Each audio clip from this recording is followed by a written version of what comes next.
ben Hans and I'm going to tell you something about our Cyber Physical Systems project. We created an autonomous riding car. It was a lot of fun to do and we had a very nice group. This is our car. There is a Raspberry Pi mounted on top of it and it is a camera to see the route. It looks very cute. The car has two motors. This is how our image processing algorithm works. First, the picture will be made black and white. Everything that is dark gray will be made black and everything that is light gray will be made white. After that, the largest white contour at the bottom of the picture will be considered the route, because it needs to overcome the friction caused by the wheels standing in an angle. This is how our image processing algorithm works.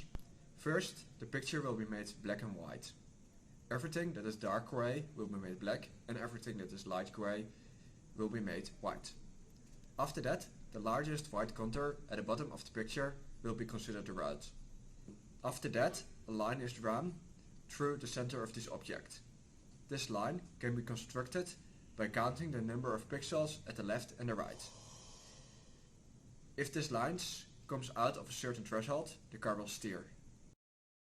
By choosing good parameters for the threshold, we can let the car follow the route. We tested out design and it works. It can follow arbitrary routes, but they have to be wide enough. It can also not make sharp turns because of the turning radius of the car. Also, the battery pack cannot be put on the car itself because the motors cannot carry that much weight. A lot of the previous mentioned issues can be solved using a different car. We would have liked to make our own car, but we didn't have the time for it.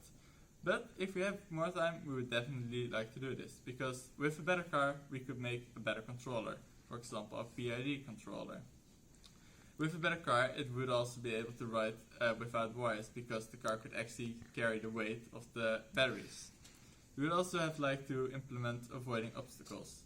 Right now, if there's an obstacle on the road, it will turn, but it will still run into the side because the car is just way too large to actually avoid it, and the camera is in the middle of the car and cannot detect how far it has to go.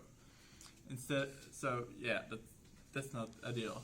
Another thing that we would have liked to implement is a proximity sensor to actually see obstacles in front of you, so that even if the camera would not see it, you would not run into it, which gives fault tolerance. Another thing we would like to add is sensors on the side of the car that would detect the edges of the road without using the camera, so that the car can never go off the road. And that's also a really good example of fault tolerance. The project was a nice thing to do. It was a good mix of hardware and software challenges. Actually, this one module has a good mix of these challenges, and that makes it a very nice module to do.